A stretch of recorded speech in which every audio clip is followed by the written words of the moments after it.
Convido os irmãos a abrirem vossas Bíblias no livro de Josué, capítulo de número 3, versículo de número 5. Enquanto os irmãos encontram, eu quero louvar a Deus pela oportunidade que o Espírito Santo me concede de estar aqui, para que juntos possamos adorar, exaltar e engrandecer o nome do Senhor. Quero louvar a Deus pela vida do bispo Jailson, que entrou em contato conosco, nos fez o convite para estarmos aqui. Meu querido, é um privilégio estar retornando a essa casa de oração, amém? Quero parabenizar o conjunto. Vocês estão belos para adorar a Deus, que Deus continue vos abençoando, amém? Não posso deixar de louvar a Deus pela vida da minha esposa, que acabara de adorar o Senhor. Junto com ela está a sua banda, e nós somos ali da Detalhe Boa Fé, congregamos com meu pai e pastor, amém? Quero louvar a Deus pela vida. Rapaz, os meninos estavam aqui, sumiu de uma vez que eu nem vi, ó. Quero louvar a Deus pela vida do irmão Brian, a irmã Esther e a irmã Júlia, amém? Que Deus continue abençoando vocês e os usando. Josué capítulo 3, versículo de número 5. A palavra de Deus diz assim: disse Josué ao povo: santificai-vos, porque amanhã o Senhor fará maravilhas no meio de vós. Amém? Amém. Pode tomar o seu assento, adorando e exaltando ao nome do Senhor. Meus irmãos, eu louvo a Deus pelo tema que foi escolhido para este congresso. É uma urgência para nós nessa última hora abordarmos o tema santificação, para começarmos a entender o que o Espírito Santo de Deus tem para ministrar aos nossos corações nessa noite. Primeiro, nós temos que desmascarar algumas que a Bíblia chama de doutrinas de demônios, que têm se levantado nessa última hora para vir contra a santificação da igreja. Porque tem muita gente que diz: não precisa mais se santificar. Tem muita gente que diz: eu posso viver uma vida de pecado. Por quê? Porque eu estou vivendo no tempo da graça. Quem nunca tentou exortar alguém e a resposta que recebeu é: eu vivo desse jeito porque eu vivo no tempo da graça, e a graça é o suficiente para me permitir viver de qualquer maneira. E nessa noite nós precisamos iniciar esta ministração desmascarando algumas doutrinas que têm entrado dentro das igrejas.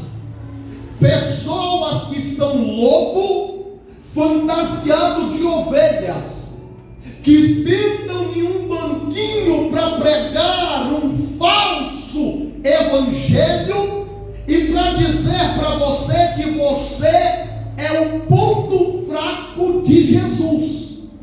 Quem já ouviu isso daí? E o que me espanta é que aonde essas pessoas vão, tem ginásio lotado. Aonde essas pessoas vão, estádios de futebol esgotam os ingressos, porque é pago para entrar. Mas o nosso grande problema é que preferimos ouvir alguém massageando o nosso ego, nem que isso nos custe alguma coisa, do que sentar para ouvir um homem ou uma mulher de Deus nos exortar e nos chamar a santificar. direção de vida, porque a Bíblia diz que sem esta ninguém verá o Senhor. A primeira doutrina que se prega por aí é chamada de teologia da hipergraça.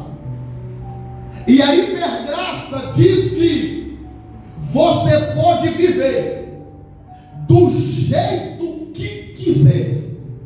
A hipergraça diz que você pode ficar com um pé na igreja e outro pé no mundo, e tudo bem. A hipergraça diz que tem como aqui dentro colocar o uniforme do conjunto, levantar a mão e dar glória, abrir a boca e dizer aleluia, mas lá fora praticar o que o mundo pratica. Isto é o que a hipergraça diz. Mas o que mais me espanta é que essa doutrina, esse ensino errôneo, não é de hoje. Quando Jesus veio na terra para se entregar por nós, Jesus tinha uma mensagem, e a mensagem de Jesus era arrependimento. Quando aquela mulher estava prestes a ser apedrejada, Jesus chegou e disse: quem não tem pecado, atire a primeira pedra. Vai todo mundo embora. Fica Jesus e a mulher. Jesus olha para a mulher e diz: mulher, eu também não te condeno, mas vá e não peques mais. Jesus disse: se arrependa. Lembra da mulher samaritana? Jesus manda os discípulos irem comprar coisa, para ir se encontrar com aquela mulher naquele poço. E quando ele chega lá, ele diz para aquela mulher: eu tenho uma água para te oferecer, e se você beber dessa água, nunca mais terá sede. E a mulher disse: eu quero dessa água. Ele disse: quero. Então deixa eu te contar um segredo. Tu já tivesse 5, e o que tu tem agora também não é teu. Quer beber dessa água? Quero. Então se arrependa e mude de vida. Jesus sempre pregou sobre arrependimento, mas entenda como essa doutrina da hipergraça é demoníaca e se espalha de séculos em séculos. Enquanto Jesus pregava arrependimento, tinha um grupo de pessoas chamados edomitas. Edomitas vem da palavra grega edoné, e o significado dessa palavra é prazer. Sabe o que os edomitas diziam? É proibido proibir, bispo. E se te gera prazer, tem que ser praticado. Jesus pregando, dizendo: arrependei-vos, abandona o pecado, conserta a vida. Se quer vir após mim, a si mesmo se negue, tome a sua cruz. E os edomitas dizendo: essa pregação é história fiada, essa pregação é só para quem é quadrado, essa pregação é só para quem não é descolado. Quer seguir a gente? O nosso caminho é mais largo, o nosso caminho é mais fácil de seguir, porque aqui é proibido proibir, e se te gera prazer, pratica. Quando nós olhamos para a psicologia hoje, a psicologia dá um nome para algo chamado de modernidade líquida. E o que é isso? Eu não posso dizer, bispo, que é uma qualidade, mas é a capacidade que uma pessoa tem de se amoldar conforme o ambiente a qual ela está inserida. Sentou no congresso, eu levanto a mão e e dou glória. Se eu estou no congresso, eu coloco o uniforme do conjunto. Se eu estou no congresso, eu me importo como todo mundo se importa. Se pede para levantar, eu levanto. Se pede para dar glória, eu dou glória. Se pede para eu falar aleluia, eu falo. Só que quando eu saio do molde da igreja, que eu vou para o meu trabalho, para a minha escola, para a minha faculdade, eu chego lá e eu me amoldo também, conforme o padrão que tem lá. Isso é triste, mas eu tenho que dizer. O grande problema é que a modernidade líquida tem invadido as igrejas. Porque tem muita gente que aqui dentro, quem olha para ele diz: é um servo de Deus, é um cristão. Mas lá na faculdade, lá no trabalho, lá na escola, quando a roda dos escarnecedores se forma, ele se amolda e se encaixa lá também. E isso é um problema. Porque daqui a pouco vamos começar a falar sobre santificação. E um dos requisitos para sermos santos é não termos duas caras. Um dos requisitos para buscarmos a santificação à luz da Bíblia é não nos amoldarmos com o padrão deste mundo que está aí fora. Porque não adianta nada você ficar 3 dias de congresso aqui dentro, ouvindo louvor, ouvindo palavra, adorando a Deus, se amanhã, quando você voltar para a tua realidade, esta palavra não transformar a tua vida. O que precisamos entender é que santificação não pode ser apenas da boca para fora. Santificação não tem que ser apenas uma palavra no nosso vocabulário. Santificação, para quem quer conhecer o céu pelo lado de dentro, tem que ser estilo de vida. Santo hoje, santo amanhã, santo semana que vem, santo mês que vem. Santificação até que ele volte para nos buscar. E todas essas doutrinas de demônios são levantadas por conta de uma visão distorcida do que é graça. Porque quando olhamos para a palavra graça, no grego é chari, e o significado desta palavra é favor imerecido. Quando olhamos para a carta aos Romanos, no capítulo de número 5, versículo 19 e 20, olha o que a palavra de Deus diz: porque como pela desobediência de um só homem muitos se tornaram pecadores, assim também por meio da obediência de um só muitos se tornarão justos. Sobreveio a lei para que avultasse a ofensa, mas onde abundou o pecado, superabundou a graça. Aqui nós vamos começar a entender o que é graça, porque a primeira verdade que você precisa ouvir nessa noite é que a graça não te dá o direito de pecar. Não tem um texto bíblico que diz: pela graça podeis pecar. Se tiver, me mostra. O que a Bíblia diz é: pela graça sois salvos. Então a graça não me dá o direito de pecar, ela me dá o privilégio de ser salvo. E estamos falando sobre santificação. Estamos em um congresso a qual a temática é esta. Então entenda algo: se você diz que é alcançado pela graça, o pecado na tua vida tem que ter ficado para trás. Porque o que a Bíblia diz é que o pecado abundava, mas até a graça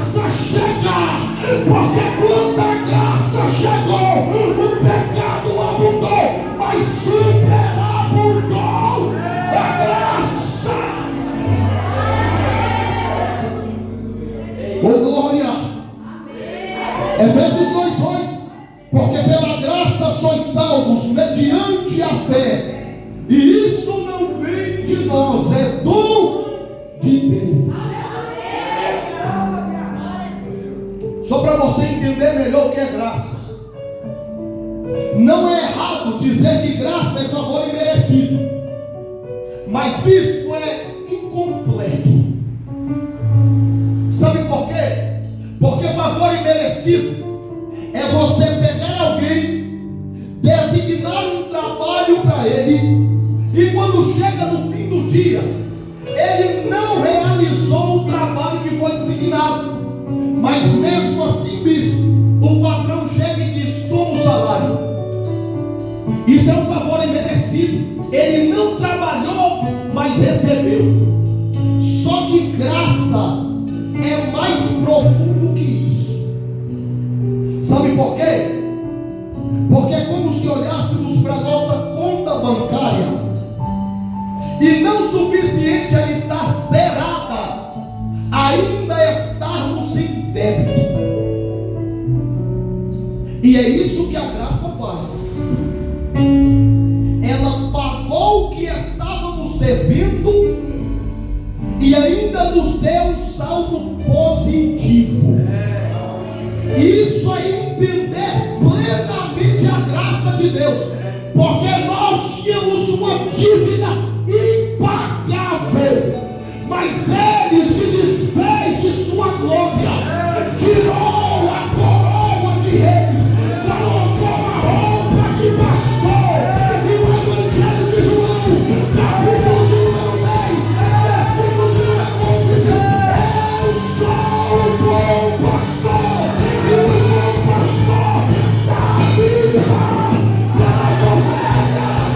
Ele pagou a nossa dívida e ainda nos deu o saldo da salvação.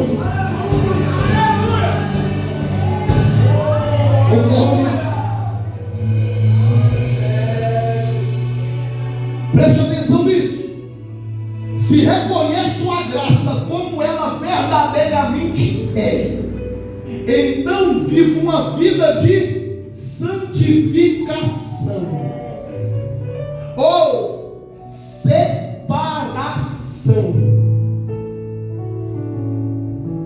do pecado e, se necessário, de pessoas. Sabe por quê, João? Porque tem menina que não pode andar contigo. Sabe por quê, rapaz? Porque tem um colega teu que já era para tu ter deixado de andar com ele, de falar com ele, de trocar mensagem com ele há muito tempo.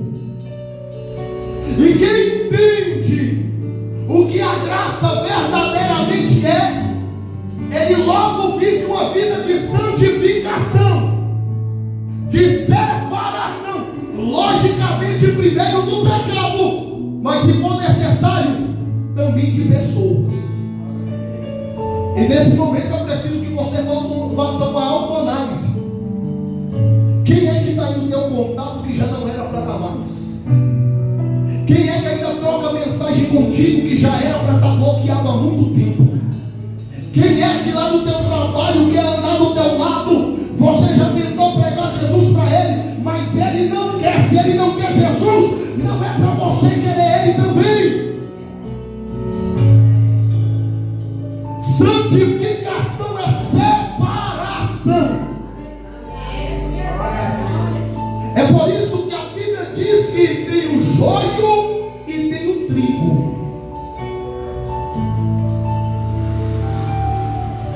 Eles nascem juntos, sim, mas o dono da plantação conhece o que é joio e o que é trigo. Então, você vai para a escola, é lógico. Você vai para a faculdade, é lógico. Você vai para o trabalho, é lógico. Mas lá no trabalho, o dono da plantação tem que olhar e ver diferença entre o joio e o trigo que é você. Lucas, se a graça não me dá direito de Se a graça me chama para santificação, o que é que a Bíblia fala sobre isso? Vamos entrar agora. Livro de Cantares, capítulo 2, versículo 15. Salomão escreve dizendo o seguinte: apanhai-me as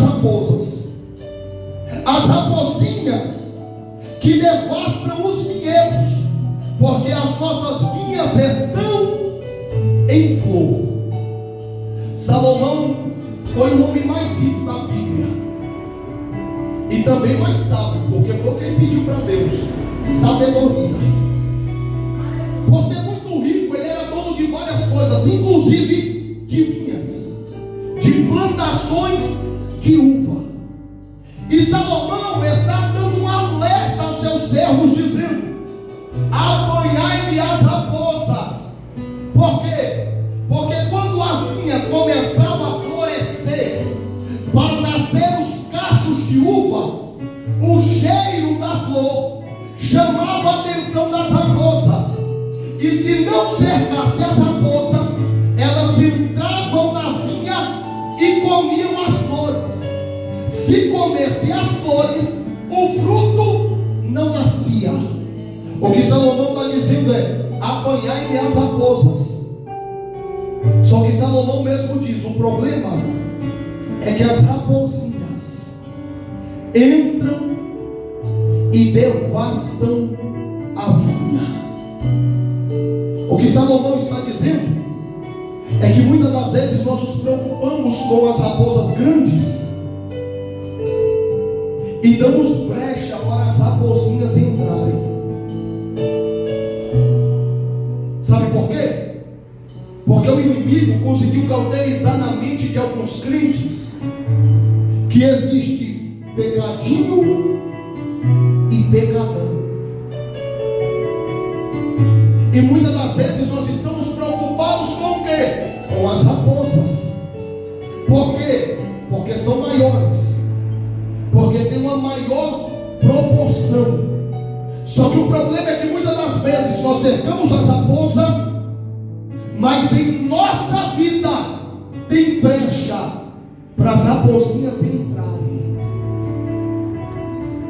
E bispo, é por isso que muitas das vezes nós olhamos para algumas pessoas e dizemos: está 5, 10, 15, 20, 30 anos dentro da igreja e nunca dá fruto.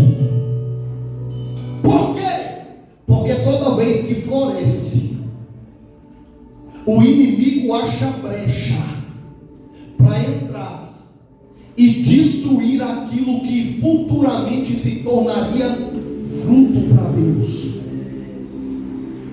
Então, o primeiro passo para uma vida de santidade é aprendermos que coisas grandes nos destroem, mas que coisas pequenas nos destroem também.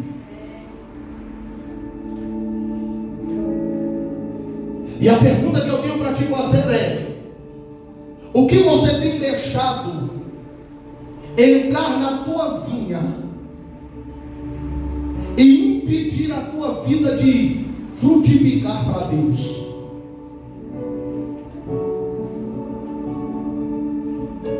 O que nós temos permitido as pequenas raposas fazerem em nós?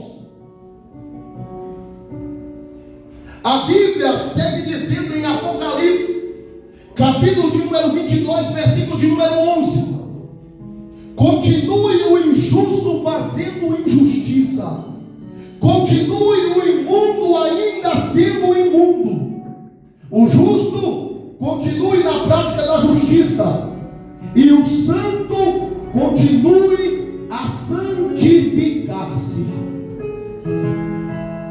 O que a Bíblia está dizendo, o que João está escrevendo é: aquele que é sujo, continue na sujeira.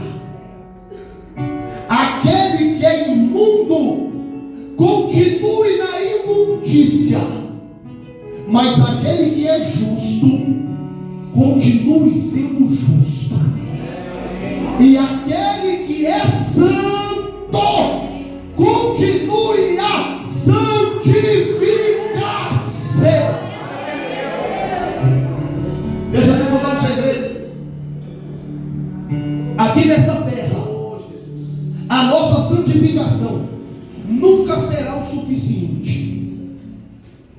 É por isso que todos os dias,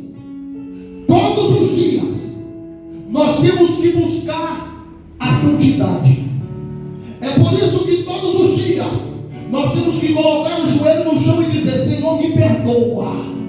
Me perdoa porque eu herdei a natureza adâmica. Me perdoa porque eu sou pecador.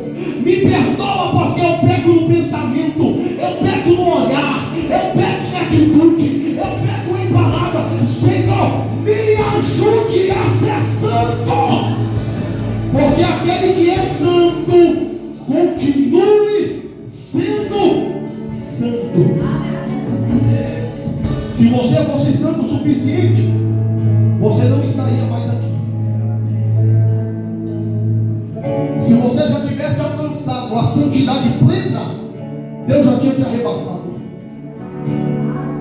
Se nós estamos aqui, é porque necessitamos, temos a necessidade, temos a carência de buscar a santificação todo santo dia.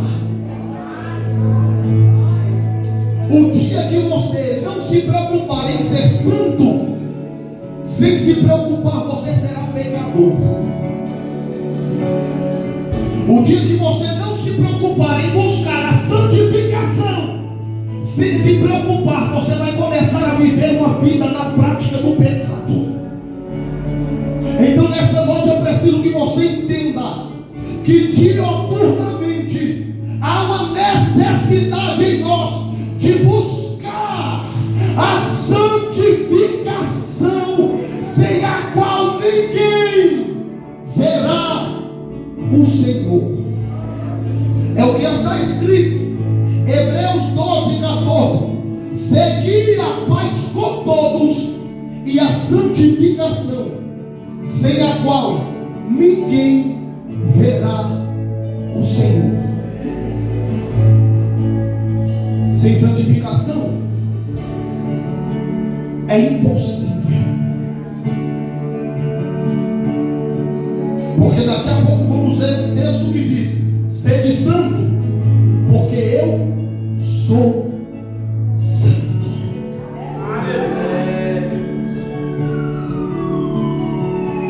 Isaías capítulo de número 6 diz que os serafins voavam e entoavam dizendo: santo, santo, santo é o Senhor dos exércitos, e toda a terra está cheia da sua glória.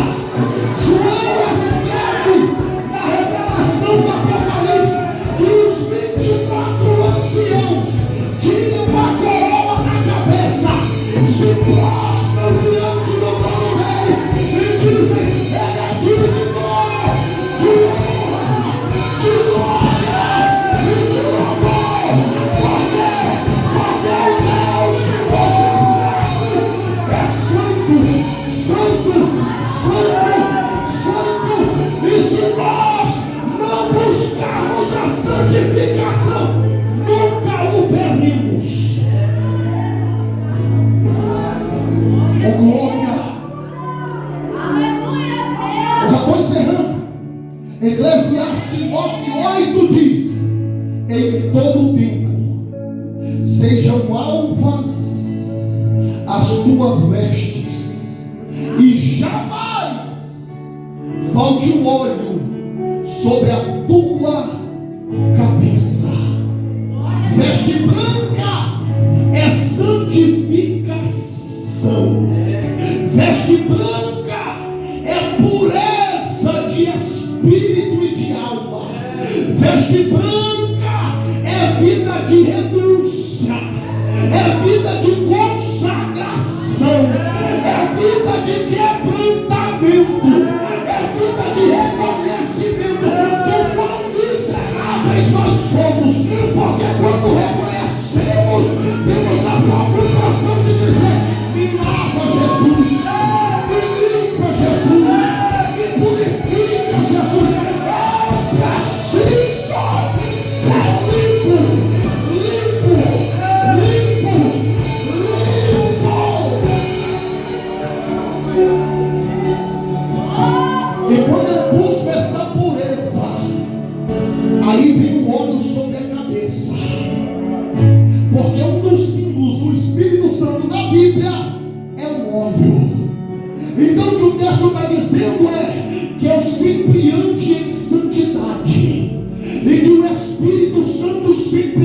esteja em mim, sobre mim, através de mim, por mim, que eu seja santo e que o Espírito que é santo me possua e me use como instrumento.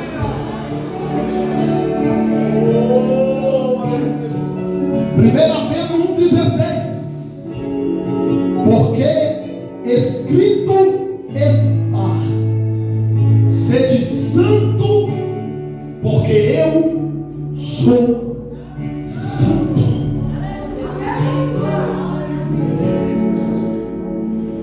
Irmãos, nós somos cristãos, sim ou não? Ser um cristão significa ser um pequeno Cristo. E entenda algo: nós, como cristãos, lemos a Bíblia. Os ímpios leem os cristãos.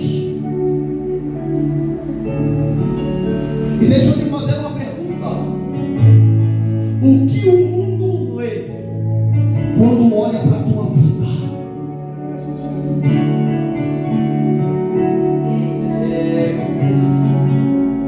Nós, como cristãos, lemos a palavra, ou pelo menos deveríamos ler.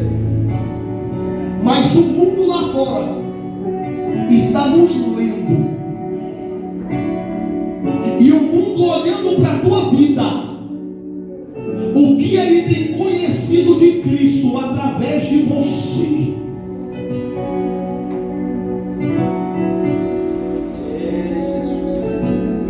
Santificação. O mundo tem que olhar para mim, para a tua vida e dizer: eu quero ser crente, porque eu quero ser igual a essa jovem. O mundo tem que olhar para mim, para você, e tem que dizer: eu quero servir a esse Deus, porque eu quero ser igual a esse homem, igual a essa mulher. Nós somos a Bíblia que o mundo lê. E o que o mundo tem lido quando olha para mim e para a tua vida?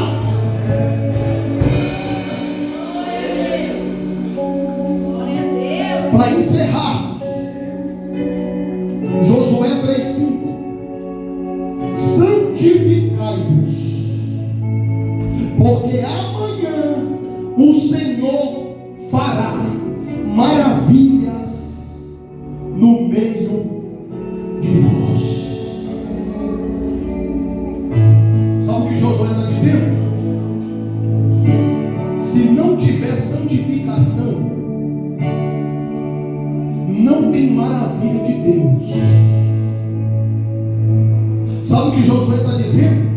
Se não tem santificação, Deus não se manifesta. Lembra de Moisés? Ele disse para Moisés: tu quer que eu me manifeste? Quero. Então pega a tenda e monta fora do arraial. Por quê? Porque no meio desse povo profano eu não me manifesto mais. Deus se manifesta em ambientes e em pessoas santificadas. E esse texto aqui é provocativo, porque o texto diz: santificai-vos, porque amanhã Deus realizará maravilhas entre vós. Jovem, moça, rapaz, o que Deus tem para o teu amanhã são maravilhas. O que Deus tem para o teu amanhã são coisas extraordinárias. Mas se queremos receber o extraordinário de Deus amanhã, é necessário santificarmos-nos hoje. Moça, se você quer um casamento extraordinário, santifique hoje. Rapaz, se você quer um trabalho extraordinário, santifique hoje. Moça, se você quer um ministério poderoso nas mãos de Deus, santifique hoje. Rapaz, se você quer que Deus te levante como pastor, como pregador, como ministro, santifique-se hoje. Porque se houver santificação hoje, amanhã o Senhor realiza maravilhas em nosso meio. Se coloque em pé.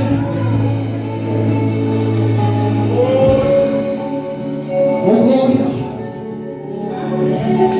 Juventude, depressa e por favor, vem aqui na frente que eu quero orar por vocês. Você aí da nave da igreja, que sentiu no teu coração, que também quiser vir aqui receber oração, você tem liberdade. Você que reconhece, eu preciso buscar mais a santidade. Você que reconhece, eu preciso me aprofundar mais na santificação. Você que reconhece, eu preciso ler mais a palavra. Eu preciso orar mais. Eu preciso jejuar mais. Eu preciso buscar esta santificação, porque sem ela eu não verei o Senhor. Você que reconhece que precisa, pode vir, eu quero orar pela tua vida. Hoje Deus vai te fortalecer. Amém. Hoje Deus vai te dar força, vai te dar ânimo, vai te dar coragem, vai te dar intrepidez. Para quê? Para que amanhã você permaneça sendo santo. Hoje o Espírito vai derramar sobre vocês autoridade. Para quê? Para que quando vocês estiverem em ambientes adversos, vocês tenham firmeza para dizer: eu não me vendo, eu não negocio, eu não barganho a minha fé e a minha santidade. Eu vou permanecer santo, assim como Daniel, Ananias, Azarias e Misael permaneceram santos na Babilônia. Eu profetizo que a Babilônia dessa época não irá te corromper. Você foi chamado para ser santo.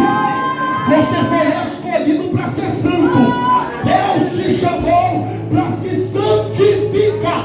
E é assim que você vai permanecer. Amém. Até que Ele venha buscar a igreja. Quem recebe essa palavra, estenda a mão para receber. É assim que você vai permanecer, até que Ele venha buscar a igreja. Feche os teus olhos agora e comece a falar com Ele. Comece a dizer para Ele: Senhor, me ajuda. Comece a dizer para Ele: Senhor, eu reconheço que eu preciso buscar mais a santificação, porque quando você ora, eu vou interceder por tua vida daqui. A irmã Gesane estará louvando e o Espírito Santo vai te visitar aí agora. Você não vai sair daqui da mesma maneira. Se entrou com a roupa manchada, vai sair com ela limpa. Se entrou sem óleo na cabeça, o óleo vai ser derramado agora. Fala com Ele, fala com Ele, fala com Ele. Ô Espírito Santo de Deus, eu te peço, Pai, começa a visitar agora cada jovem, cada irmão, cada irmã. Papai querido, que nesse momento falam contigo, que nesse momento clamam a Ti. Espírito Santo de Deus, eu te peço, derrama a Tua Shekinah aqui neste lugar. Meu Deus, abra as comportas dos céus e desce aqui sobre nós. Meu Deus, vai visitando cada rapaz e cada moça. Papai querido, vai fortalecendo eles, vai dando ânimo, vai dando coragem, vai dando ousadia, vai dando intrepidez. Meu Deus, eu repreendo agora todo o laço do diabo, toda amarração maligna. Eu profetizo que são jovens lavados e remidos. Eu profetizo que são jovens santificados, de peixe limpa, de mente limpa, de coração limpo. Meu Pai querido, visita eles.